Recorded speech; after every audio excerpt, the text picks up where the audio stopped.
अमीर बेटी का सौदा।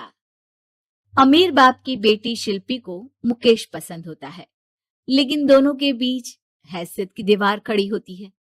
और फिर कहीं नौकरी कर लो ना, क्या हमेशा ये लोहे की सलाखों के पीछे भागते रहते हो? कितनी मेहनत करते हो। शिल्पी, नौकरी से कुछ नहीं होगा।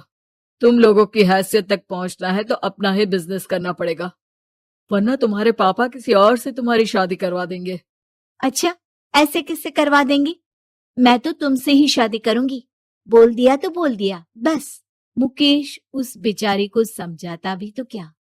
दुनिया के रीति रिवाजों से काफी दूर थी शिल्पी। भले ही बड़े बाप की बेटी, लेकिन सादगी इतनी कि क्या कहना। बेटा शिल्पी, कल तुमको देखने लड़के वाले आने वाले हैं, तैयार रहना।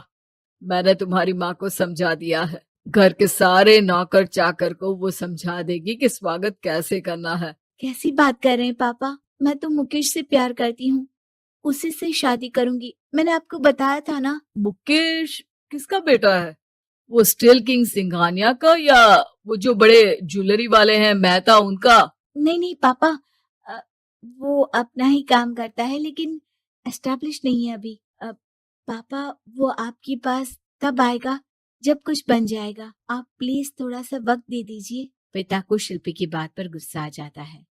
वो उससे कुछ नहीं कहते और शिल्पी की माँ के पास जाते हैं। ये संस्कार देकर बड़ा किया तुमने शिल्पी को, और कैसे मैं किसी भिखारी के साथ उसकी शादी कर दूं? कौन है ये मुकेश? मैं जानती हूँ, बड़ा ही होनहार लड़का है। शिल्पी से बहुत प्यार करता है और शादी करना चाहता है। अरे ऐसे कैसे मैं किसी से भी अपनी बेटी की शादी कर दूं? कोई भी उठकर आए और कहे कि मैं शादी करना चाहता हूं तो मैं शादी कर दूं? कान खोल कर सुन लो, कल उसे अच्छे से तैयार कर देना, क्योंकि जो लड़का मैंने देखा है शिल्पी के लिए, वो करोड़पति घर का बेटा है, समझी? लाख मना करने पर भी शिल्पी को उस लड़के से मिलवाया जाता है जो उसके पिता ने उसके लिए देखा था। देखिए, मैं किसी और से प्यार करती हूँ और उसी से शादी करूंगी। ये तो बहुत अच्छी बात है कि तुम किसी और से प्यार करती हो, क्योंकि मैं भी किसी और से प्यार करता हूँ।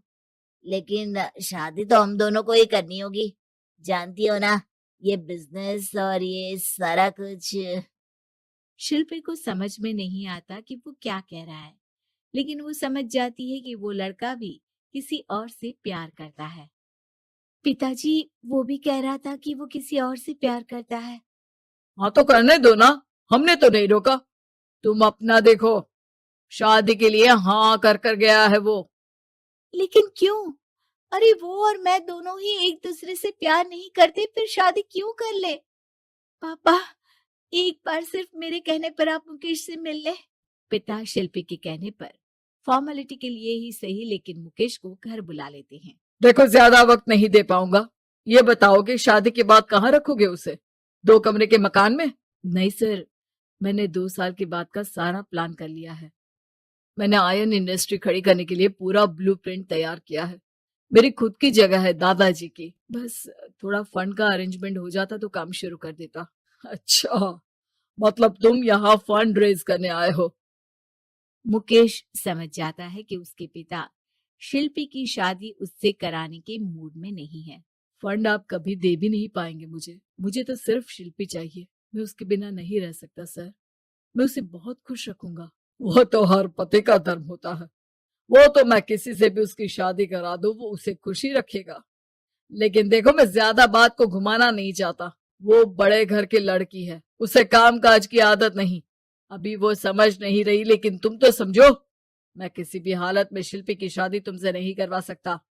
मुकेश पिता से लाख मन्नतें करता है, लेकिन वो नहीं मानते। शिल्पी की शादी उस अमीर लड़के से हो जाती है। शादी के बाद क्या हम लोग मेरी माँ के घर चले? मुझे उन लोगों की बहुत याद आ रही है। हाँ हाँ, जाओ जाओ। वैसे भी आज मैं अपनी गर्लफ्रेंड के साथ मसूरी जा रहा हूँ, तुम जा सकती हो। कैसी बात कर रहे हैं? अब हम लोगों की शादी हो गई है, आप कैसे किसी और लड़की के साथ जा सकते हैं?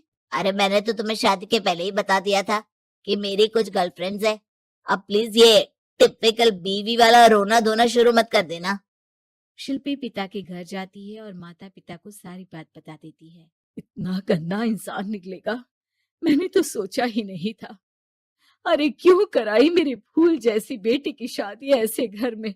और तो क्या हो गया, शुरू शुरू में हर घर में ऐसा होता है, धीरे धीरे ठीक हो जाएगा। और वैसे भी उन लोगों के साथ हम लोगों की एक बड़ी डील फाइनल हुई है, समझी। उन लोगों से रिश्ता बनाकर रखो, तभी पैसों की बारिश होगी। पापा, अब समझ में आया कि आपने मेरे साथ ऐसा क्यों किया। मुकेश आपके सामने गिड़गिड़ा कर गया कि वो मुझे बहुत खुश रखेगा, लेकिन आपने मेरी शादी एक ऐसे लड़के से करा दी जो किसी और लड़की से प्यार करता है और शादी सिर्फ समझौते के लिए कर रहा है। पापा, मैं जा रही हूँ, लेकिन इस घर में कभी पैर भी नहीं रखूंगी। आपने मुझे सामान की तरह इस्तेमाल किया। माँ शिल्पी को बहुत रोकती है, लेकिन वो एक नहीं सुनती। कुछ समय बाद, शिल्पी, मुझे नहीं लग रहा कि अब हम दोनों के बीच ये शादी और रह पाएगी। मैं किसी और से शादी करना चाहता हूँ। वैसे तुम परेशान मत हो ना, तुम्हारे पापा के साथ हम लोगों की डील जो चल रही है ना, वो नहीं रुकेगी, क्योंकि तुम बहुत अच्छी लड़की हो। ठीक है, मैं जा रही हूँ, तलाक के पेपर में साइन करके।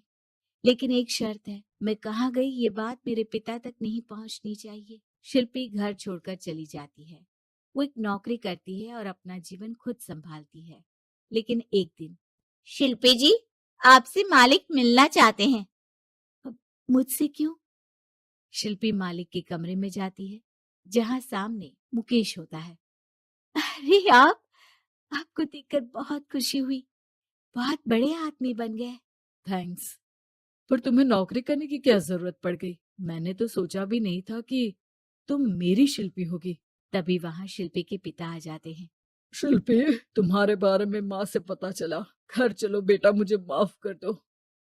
मुकेश, मैं यहाँ अपनी कंपनी के काम के लिए आया हूँ। तुम्हारी कंपनी की डील अगर हमें नहीं मिली तो हम बर्बाद हो जाएंगे। वैसे अब तुम चाहो तो शिल्पी की शादी मैं तुमसे कराने को तैयार हूँ। बस करिए पापा, ये क्या सौदा लगा रखा है आपने। जिस कंपनी से आपकी डील हो, अपनी बेटी की शादी उसी के घर करा देते हैं।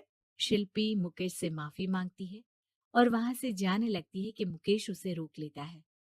रुको शिल्पी, ये सब कुछ तुम्हारे लिए है।